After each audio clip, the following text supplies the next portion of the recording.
اس نے مہلت مانگی، اس کو قیامت تک آدم علیہ السلام کی اولاد کو گمراہ کرنے کا مہلت دیا گیا ہے، اختیار دیا گیا ہے۔ جس کے دل میں رائی کے دانے کے برابر بھی تکبر ہوگا وہ جنت میں نہیں جائے گا۔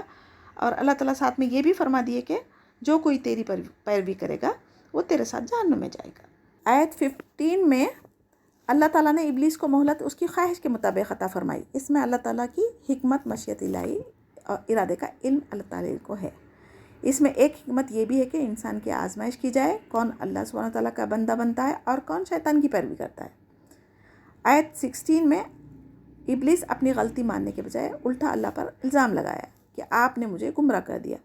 میں قسم کھاتا ہوں میں انسانوں کو گمراہ کرنے کے لیے سیدھے راستے پر بیٹھوں گا اور انہیں روکتے رہوں گا۔ جب بھی ہم نماز، قرآن، روزہ، صدقہ، خیرات کرتے، کوئی نیک کام کرتے تو شیطان ہم کو رکاوٹیں ڈالتا ضرور ہے، جس کی وجہ سے ہم ٹال مٹول کرتے ہیں اور تاخیر سے نمازیں ادا کرتے، نیکی کے کام کو ٹالتے رہتے۔ تو ہمیں آخری سانس تک اپنے نفس کو شیطان سے بچانا ہے، تو ہمیں کیا کرنا ہے؟ اپنے نفس سے جہاد کرنا ہے، اور قرآن و حدیث میں جو دعائیں ہیں شیطان سے بچنے کی وہ پڑھتے رہنا چاہیے۔ آج مشرکین بھی یہی کہتے ہیں کہ اگر اللہ چاہتا تو ہم گمراہ نہیں ہوتے، تو یہ شیطان کی روش ہے۔ قال اخرج منها مذءوما مدحورا لمن تبعك منهم لأملأن جہنم منکم اجمعین۔ یعنی شیطان اس آیت میں کیا کہہ رہا ہے؟ میں پھر آدم علیہ السلام کی اولاد پر سامنے سے، پیچھے سے، اوپر سے، نیچے سے، دائیں سے، بائیں سے، بہرحال ان کو خیر کے کاموں سے روکوں گا اور ان پر حملہ کرتے رہوں گا۔ تو اللہ تعالیٰ نے کہا کہ تم جاؤ اور جو تمہارا بس ہے وہ کرو، جو بندہ تمہاری اطاعت کرے گا وہ تمہارے ساتھ جہنم میں جائے گا۔ یعنی شیطان غلطی کر کے بھی سینہ زوری کر کے اللہ کی رحمت سے دور ہو گیا۔ اس سے ہمیں کیا پتہ چلتا؟ ہمیں اپنا محاسبہ کرتے رہنا چاہیے، توبہ استغفار کثرت سے کرنا چاہیے، لوگوں کی خامیوں کے بجائے اپنی خامیوں کو دیکھنا چاہیے۔ اللہ سبحانہ تعالیٰ نے ابلیس کی سرکشی والے جوابات کی وجہ سے فرمایا کہ تو میری جنت سے ذلیل خوار ہو کر نکل جا، اور جو شخص بھی اللہ کو چھوڑ کر تیری پیروی کرے گا میں ضرور تم سب سے جہنم بھر دوں گا۔ وَيَا آدَمُ اسْكُنْ أَنْتَ وَزَوْجُكَ الْجَنَّةَ فَكُلَا مِنْ حَيْثُ شِئْتُمَا وَلَا تَقْرَبَا هَٰذِهِ الشَّجَرَةَ فَتَكُونَا مِنَ الظَّالِمِينَ فَوَسْوَسَ لَهُمَا الشَّيْطَانُ لِيُبْدِيَ لَهُمَا مَا وُرِيَ عَنْهُمَا مِنْ سَوْآتِهِمَا وَقَالَ مَا نَهَاكُمَا رَبُّكُمَا عَنْ هَٰذِهِ الشَّجَرَةِ إِلَّا أَن تَكُونَا مَلَكَيْنِ أَوْ تَكُونَا مِنَ الْخَالِدِينَ وَقَاسَمَهُمَا إِنِّي لَكُمَا لَمِنَ النَّاصِحِينَ فَدَلَّاهُمَا بِغُرُورٍ فَلَمَّا ذَاقَا الشَّجَرَةَ بَدَتْ لَهُمَا سَوْآتُهُمَا وَطَفِقَا يَخْصِفَانِ عَلَيْهِمَا مِنْ وَرَقِ الْجَنَّةِ وَنَادَاهُمَا رَبُّهُمَا أَلَمْ أَنْهَاكُمَا عَنْ تِلْكُمَا الشَّجَرَةِ وَأَقُلْ لَكُمَا إِنَّ الشَّيْطَانَ لَكُمَا عَدُوٌّ مُبِينٌ۔ آدم علیہ السلام کو اللہ تعالیٰ نے اپنے ہاتھ سے بنایا، وہ فضیلت ہے۔ دوسری، فرشتوں سے ان کو سجدہ کروایا۔ تیسرا، اب ان کو رہنے کے لیے جنت جیسی نعمت عطا کی۔ اور ساتھ میں اللہ تعالیٰ کیا کہا؟ ایک درخت کے پاس مت جاؤ، جہاں سے جو چاہے جتنا چاہے کھاؤ۔ لیکن شیطان نے کیا کیا؟ ان کو بہلایا، دلوں میں وسوسہ ڈالا، پھسلا کر کیا کرا؟ ان کے دونوں کو، یعنی ہر جگہ ہے نا، سوآتہما وطفقا علیہما، جہاں جہاں بھی ہاتھ لگا ہوا ہے یہ دونوں کے لیے ہوتا نا، تو میل اور فیمیل، آدم علیہ السلام اور حوا علیہ السلام دونوں کو بہکایا وسوسوں کے ذریعے۔ شیطان نے کیا کیا؟ وسوسہ ڈالا کہ یہ درخت کا پھل اگر تم کھائیں گے تو فرشتے بن جائیں گے، ہمیشہ کے لیے تم جنت میں رہیں گے، اسی لیے اللہ تعالیٰ نے تمہیں منع کیا۔ ایسا بہرحال ایسی چیزیں کہنے سے وہ درخت کا پھل ان دونوں نے کھا لیے، پھر ہمیشہ رہنے والوں میں سے ہو جائیں گے بولے تو لالچ تو کسی بھی انسان کو آتی نا، تو انسان ہونے کے ناطے بھول کے کھا لیے تھے، اور یہ پھر شیطان جھوٹی قسمیں کھا کر بھی ان کو دھوکہ دے رہا تھا۔ تو حیا ایمان کا جز ہے، تو انسان کی فطرت میں حیا ہے، شیطان بے حیائی سکھاتا ہمیں۔ تو یہاں پر کیا ہوا؟ جیسے ہی لوگوں نے پھل کھایا تو ان کے جسم سے جنت کے جو لباس تھے وہ اتر گئے۔ آج ہم انسان بھی اللہ تعالیٰ کی ہزاروں نعمتیں جو پاک صاف ہے اس کو چھوڑ کر بری چیزوں کی طرف ہی اٹریکٹ کرتے نا، تو یہ بھی شیطان کا حربہ ہے ہمارے پر۔ کبھی ماں باپ کی محبت میں تو کبھی اولاد کی محبت میں بری چیزوں کو ہم اپناتے جاتے۔ تو آدم علیہ السلام اور حوا کو جو نعمتیں آسائش جنت کی دی گئی تھی وہ سب اللہ تعالیٰ نے ان سے واپس چھین لی۔ لباس وغیرہ جو بھی تھا ان کو اللہ تعالیٰ کی نافرمانی کرنے کی وجہ سے لباس اتار کر ان کو ایک دوسرے کی سترگاہ دیکھنے لگے، تو پھر اپنے جسم کو جنت کے جو بھی جھاڑ تھے اس کے پتوں سے اپنے جسم کو چھپانے لگے، اور اللہ تعالیٰ نے کہا کہ اب تم اس جنت سے نکل جاؤ۔ یعنی اللہ کا نام لے کر انہیں جھوٹی قسمیں کھانے سے، یعنی نیک بندے بھی کبھی کبھی اللہ کے نام پر آسانی کے ساتھ دھوکے کھا سکتے. تو اللہ کی حکم کے خلاف ورزی کرنے سے ان کے جنت کے لباس جو تھے نا وہ چھین لیے تھے، جو نورانی لباس تھے، اور غیر شعوری طور پر، غیر ارادی طور پر ان سے غلطی ہوئی تھی. تو دونوں اپنی شرکاؤں کو جنت کے پتوں سے چھپانے لگے تھے. اللہ تعالیٰ انہیں پکار کر کہا، کیا میں نے تمہیں جنت کی تمام نعمتیں دی تھی سوائے اس درخت کے؟ منع کیا تھا نا، تو پھر کیوں تم نے شیطان کی باتوں میں آ گئے؟ شیطان تمہارا کھلا دشمن ہے. یعنی اللہ تعالیٰ کی تنبیہ کے باوجود دونوں نے شیطان کے وسوسوں کا شکار ہو گئے تھے. اس میں ہمیں کیا تاکید کی جا رہی ہے؟ شیطان کے جال بڑے حسین اور دل فریب ہوتے ہیں، جن سے آدم علیہ السلام نہیں بچ سکے، تو ہم کیسے بچ سکتے؟ ہم تو گناہ گار ہیں نا. لہٰذا ہمیں ہر وقت بڑی احتیاط کے ساتھ اللہ تعالیٰ سے حفاظت کی دعائیں کرتے ہوئے اور اس سے پناہ مانگنا چاہیے. کسی بھی برائی کو چھوٹی نہیں سمجھنا چاہیے. ایک چھوٹی سی گناہ، چھوٹی سی غلطی حضرت آدم علیہ السلام کو جنت سے نکال کر دنیا میں بھیج دیا تھا. قال ربنا ظلمنا انفسنا وان لم تغفر لنا وترحمنا لنكونن من الخاسرین. اور حضرت آدم علیہ السلام اور حوا دونوں نے اپنی غلطی پر نادم اور شرمندہ ہوئے اور عاجزی و انکساری اختیار کی. اور اس دعا، یہ جو ہے نا آیت 23، یہ دعا ہے آدم علیہ السلام کی، یعنی یہ آدم علیہ السلام کا استغفار ہے. پھر اللہ تعالیٰ نے ان کی توبہ قبول کی. اس آیت سے ہمیں کیا سبق ملتا؟ جب کبھی ہمارے سے کوئی گناہ ہو جائے تو فوراً اس پر توبہ استغفار کرنا چاہیے. قال بیتوا بعضکم لبعض عدو ولکم فی الارض مستقر ومتاع الی حین قال فیہا تحیون وفیہا تموتون ومنہا تخرجون. یا بنی آدم قد انزلنا علیکم لباسا یواری سوآتکم وریشا ولباس التقوی ذالک خیر ذالک من آیات اللہ لعلہم یذکرون. یا بنی آدم لا یفتننکم الشیطان کما اخرج ابویکم من الجنۃ ینزع عنہما لباسہما لیریہما سوآتہما انہ یراکم هو وقبیلہ من حیث لا ترونہم انا جعلنا الشیاطین اولیاء للذین لا یؤمنون واذا فعلوا فاحشۃ قالوا وجدنا علیہا آباءنا واللہ امرنا بہا قل ان اللہ لا یأمر بالفحشاء اتقولون علی اللہ ما لا تعلمون قل امر ربی بالقسط واقیموا وجوہکم عند کل مسجد وادعوہ مخلصین لہ الدین کما بدأکم تعودون. فریقا ہدا وفریقا حق علیہم الضلالہ انہم اتخذوا الشیاطین اولیاء من دون اللہ ویحسبون انہم مہتدون. یا بنی آدم خذوا زینتکم عند کل مسجد وکلوا واشربوا ولا تسرفوا انہ لا یحب المسرفین. قل من حرم زینت اللہ التی اخرج لعبادہ والطیبات من رزق قل ہی للذین آمنوا فی الحیاۃ الدنیا خالصۃ یوم القیامہ کذالک نفصل الآیات لقوم یعلمون. قل انما حرم ربی الفواحش ما ظہر منها وما بطن والاسم والبغی بغیر الحق وان تشرکوا باللہ ما لم ينزل به سلطانا وان تقولوا علی اللہ ما لا تعلمون.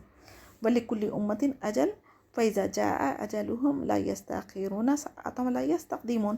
یا بنی آدم اما یاتینکم رسول منکم یقصون علیکم آیاتی فمن اتقی واصلح فلا خوف علیہم ولا هم یحزنون.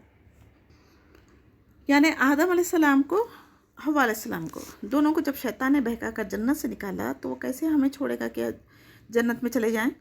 تو وہ تو اپنی کوشش میں لگا ہوا ہے نا. اللہ تعالیٰ یہاں پر کیا فرما رہے ہیں؟ شیطان تمہارا کھلا دشمن ہے، تو ہم بھی اس کو دشمن ہی سمجھنا چاہیے. سب سے پہلا گناہ آدم علیہ السلام سے کیا ہوا؟ اللہ تعالیٰ کی نافرمانی کرتے ان کے ستر کھل گئے. تو آج معاشرے میں جو ہمارے لباس ہے، ستر کو ڈھانپنے کے لیے جو اللہ تعالیٰ نے رکھے تھے، وہ سب ہمارے ظاہر کر رہے ہیں نا ہم لوگ. تو بے حیائی سب سے پہلا گناہ تھا، جو گناہ کی وجہ سے سزا کے طور پر ہوا تھا، بے حیائی. تو آج ہمارے معاشرے میں بے حیائی عام ہوتی جا رہی ہے. یعنی شیطان کے لشکر ہمیں دیکھتے ہیں مگر ہم شیطانوں کو نہیں دیکھ سکتے نا. تو یہاں پر اہل ایمان کو شیطان اور اس کے قبیلے کے چیلوں سے ڈرایا گیا ہے کہ کہیں انسان کی غفلت اور سستی سے وہ فائدہ نہ اٹھا لے اور گمراہی کی طرف نہ ڈھکیل دے. اگر اللہ تعالیٰ ہمیں نہیں بتاتے تو ہم کو شیطان جنات نظر بھی نہیں آتے تھے، نہ ان سے ہم بچنے کی کوشش کرتے. تو اب ہمیں کیا کرنا چاہیے؟ ہر وقت اذکار، صبح شام کے اذکار پڑھ کے شیطان سے اللہ تعالیٰ کی پناہ میں آنا چاہیے. جس کے دل میں ایمان نہیں ہے اور خوف خدا نہیں ہے، وہی شیطان کے دوست بنتے ہیں. اہل ایمان کو وہ کبھی گمراہ کرنے کی کوشش کرتا رہتا ہے لیکن اس کے ہاتھ نہیں لگتے. اور انہیں کیا کرتا؟ شرک خفی اور شرک جلی میں انسانوں کو مبتلا کر دیتا اور ایمان کے بعد انہیں ایمان سے محروم کر دیتا۔ قالت خلوا فی امام قد خلت من قبلکم من الجن والانس فی النار کلما دخلت امۃ لعنت اختها حتی اذا ادرکوا فیہا جميعا قالت اخراهم لأولاهم ربنا هؤلاء اضلونا فآتهم عذابا ضعیفا من النار قال لكل ضعف ولكن لا تعلمون وقالت اولاهم لأخراهم فما كان لكم علينا من فضل فذوقوا العذاب بما كنتم تکسبون۔ آیت 28 میں اسلام سے قبل مشرکین بیت اللہ کا ننگا طواف کرتے تھے اور کہتے تھے کہ ہم نے اپنے باپ دادا کو اسی طریقے پر دیکھا تھا اور یہ اللہ تعالیٰ کا حکم بھی ہے۔ تو یاد رکھیں آپ صلی اللہ علیہ وسلم کے ذریعے ہم کو بتایا جا رہا ہے کہ اللہ تعالیٰ فحش بات کی تعلیم کبھی نہیں دیتا۔ جو بات اللہ تعالیٰ نے نہیں کہی ہو، جس کی کوئی دلیل نہیں ہے، کہنا گناہ ہے۔ اس آیت میں جو لوگ آبا و پرستی، پیر پرستی وغیرہ میں مبتلا ہے، انہیں بھی اگر ہم حق کی بات بتائیں تو یہی عذر وہ لوگ پیش کرتے۔ تو ہمارے باپ دادا، ہمارے امام، پیر، مرشد کا یہی حکم ہے۔ تو یہی انات پرستی کی وجہ ہے۔ یہودی یہودیت پر، نصرانی نصرانیت پر اور بدعتی بدعتوں پر قائم رہتے ہیں۔ تو آپ صلی اللہ علیہ وسلم کو مخاطب فرما کر دراصل ہمیں تاکید دی جا رہی ہے کہ اللہ تعالیٰ انصاف سے مراد یعنی توحید ہے، لا الہ الا اللہ کا جو حکم دیا تھا اس پر عمل کرنا ہے۔ جہاں کہیں بھی ہو تم نمازوں کے وقت اپنا رخ قبلے کی طرف کر لو۔ جو بھی عمل کریں گے پورے خالص نیت کے ساتھ اللہ تعالیٰ کی رضا کے لیے کرنا چاہیے، وہی اعمال قبول ہوں گے۔ اللہ سبحانہ تعالیٰ جس طرح ہمیں شروع میں پیدا کیا بغیر کسی نمونے کے، وہ دوبارہ ہمیں اٹھائے گا۔ اللہ کو اس طرح پکارو کہ خالص اللہ کی رضا، اس کی جنت پانے کی خواہش میں، یعنی جو عمل کریں گے وہ اللہ تعالیٰ کی رضا کے لیے کریں گے۔ ظاہر اور باطن دونوں اللہ تعالیٰ دیکھ رہا ہے۔ اعمال کی کثرت بغیر خالص نیت کے بے فائدہ ہے۔ جو بھی کام کریں گے چاہے چھوٹا ہی کیوں نہ ہو، اللہ تعالیٰ کو راضی کرنے کی نیت سے کرنا چاہیے۔ اللہ تعالیٰ نے بعض لوگوں کو ہدایت دی ہے اور بعض کو گمراہ کیا ہے۔ جو اللہ تعالیٰ کے حکم کی پیروی کریں گے وہ ہدایت یافتہ لوگ ہوں گے، جو شیطان کی پیروی کریں گے وہ گمراہ ہو جائیں گے۔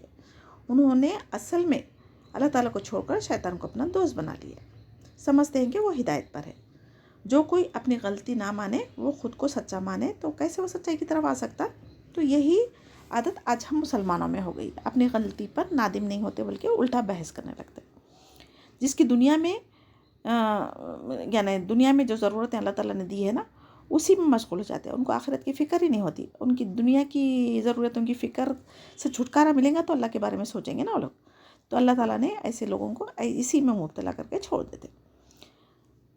یعنی آپ صلی اللہ علیہ وسلم کے ذریعے ہم تک تمام زندگی گزارنے کے طریقے بتائے گئے اور آخرت کی سزا و جزا دونوں بتا دیے۔ اب ہماری کیا ذمہ داری بنتی ہے؟ اس کو پڑھے، اس پر عمل کرے، اس کو سمجھے، اس کے مطابق زندگی گزار کے اللہ کو راضی کر لیں اور ہمیشہ ہمیشہ کی جنت میں داخل ہونے کا ذریعہ بن سکتے ہمارے اعمال۔ اور اللہ تعالیٰ کے پاس اب کوئی عذر قبول نہیں کیا جائے گا، کیونکہ اللہ تعالیٰ کھول کھول کر ہر آیت میں بتا دیے نا، بار بار توحید کے بارے میں، شرک کے بارے میں، اور نبیوں کو بھیج کر اپنی ذمہ داری کا کام وہ ختم کر چکے۔ اب ہماری ذمہ داری ہے کہ ہم عمل کر کے چاہے تو نیکی کریں، چاہے تو برائی کریں۔ اور آدم علیہ السلام یعنی بنی آدم کو مخاطب کر کے فرمایا، جب مسجد میں طواف یا نماز کے لیے آؤ تو زینت یعنی اچھے لباس پہن کر آؤ، خوشبو لگانا، بہترین لباس پہننا، جو بھی آپ کے پاس میسر ہو، لیکن اس میں اسراف کرنے سے منع کیا ہے، یعنی فضول خرچی کرنا اللہ تعالیٰ کو ناپسند ہے۔ جاہلیت کے زمانے میں حج کو آنے والے اچھا کھانے پینے کو بھی برا سمجھتے تھے، تو اس کے جواب میں یہ آیت نازل ہوئی، یعنی ننگے طواف کرنے سے بھی منع کیا اور نہ کپڑوں کو مطلب ایسا بھی نہیں کہ کیا بولنا چاہیے، اپنی حیثیت سے زیادہ کپڑوں پر خرچ نہیں کرنا چاہیے۔ عبادت کے آداب سکھائے گئے ہیں، بہترین لباس، غسل کرنا، مسواک کرنا، خوشبو لگانا مستحب ہے۔ کھانے پینے میں بھی درمیانی روی اختیار کرنا چاہیے، سوائے حرام چیزوں کے۔ حلال چیزیں جو چاہے آپ کھا سکتے، لیکن اس میں فضول نہیں کر سکتے، حد سے نہیں بڑھ سکتے۔ اور کیا ہے، حلال حرام میں فرق نہ کرے بغیر کبھی بھی ہمیں نہیں کھانا چاہیے۔ اللہ تعالیٰ کی حلال کردہ چیزوں کو حلال ہی سمجھے، اپنے اوپر حرام نہیں کر لینا چاہیے۔ بھوک اور ضرورت سے زیادہ اگر ہے تو ہم غریبوں کو، مسکینوں کو تقسیم کریں۔ تو اللہ تعالیٰ ساری نعمتیں دینے کے بعد میں بھی اگر کھانا پینا ہونے کے باوجود بھی انسان خود کو بھوکے رکھے اور اتنی بھی طاقت نہ رہے کہ فرائض بھی ادا کرنے کے قابل نہیں ہوئے، تو ایسا بھی کرنے سے منع کیا ہے۔ ہر وقت کھانے پینے کی فکر میں وقت ضائع نہیں کرنا ہے. کھانا اتنا ہی کھائیں جس سے انسان زندہ رہ سکے. جس کو دل چاہے اسی وقت لینے یا کھانے بیٹھ نہیں جانا چاہیے.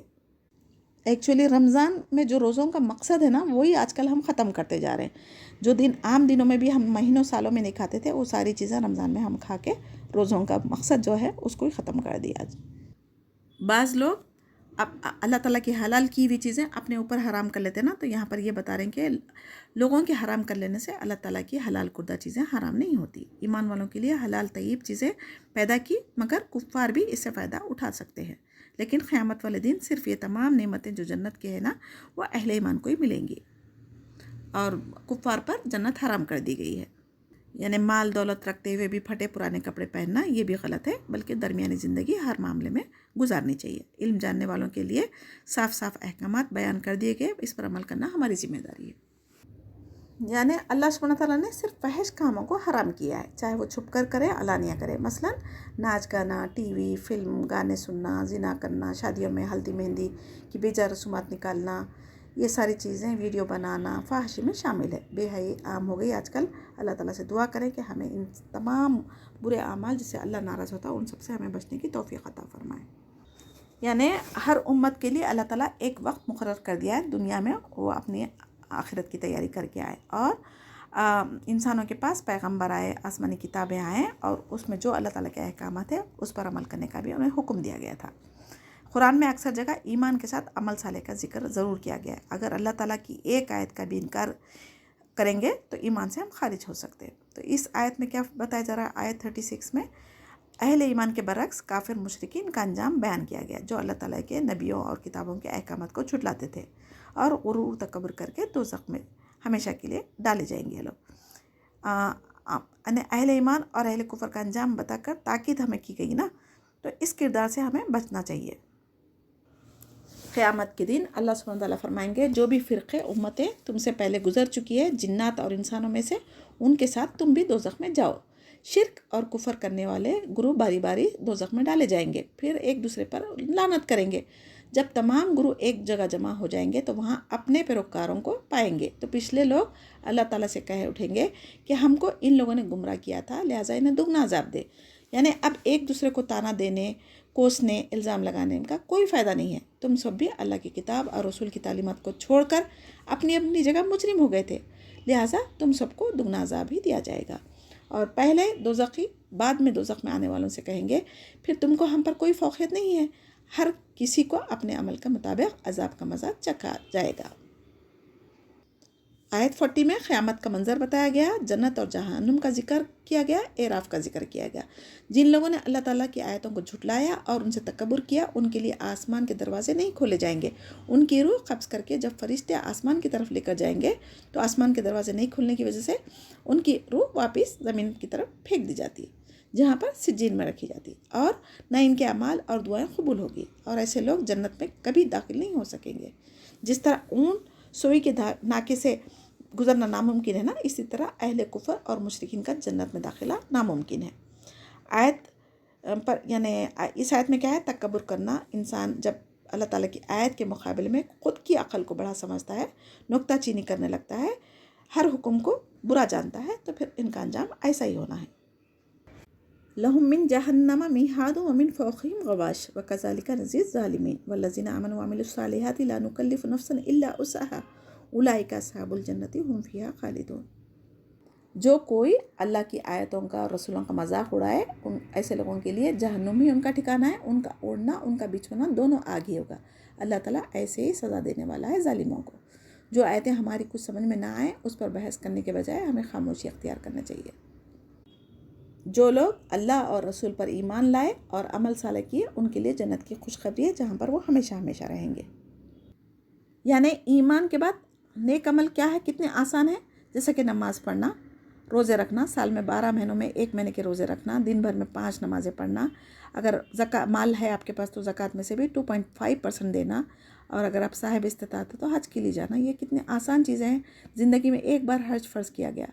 اگر بیمار ہے تو بڑھاپا ہے تو پھر بیٹھ کر نماز، کھڑے کے نہیں پڑھ سکے تو بیٹھ کے نہیں تو لیٹ کے اشارے سے پڑھنے کی بھی اجازت دی ہے. اور روزے اگر بیمار ہے تو اس کو قضا کرنے کا، فدیہ دینے کا بھی اللہ تعالیٰ نے رکھا ہے. تو تو یہ سب انسانوں کے لیے آسان ہے اگر وہ کرنا چاہے. اللہ تعالیٰ کسی کی بھی نفس سے اس کی برداشت سے زیادہ بوجھ نہیں ڈالتا اور یہ لوگ ہمیشہ جنت میں جانے والے. وَنَازَعْنَا مَا فِي صُدُورِهِم مِّن غِلٍّ تَجْرِي مِن تَحْتِهِمُ الْأَنْهَارُ وَقَالُوا الْحَمْدُ لِلَّهِ الَّذِي هَدَانَا لِهَٰذَا وَمَا كُنَّا لِنَهْتَدِيَ لَوْلَا أَنْ هَدَانَا اللَّهُ لَقَدْ جَاءَتْ رُسُلُ رَبِّنَا بِالْحَقِّ وَنُودُوا أَن تِلْكُمُ الْجَنَّةُ أُورِثْتُمُوهَا بِمَا كُنتُمْ تَعْمَلُونَ.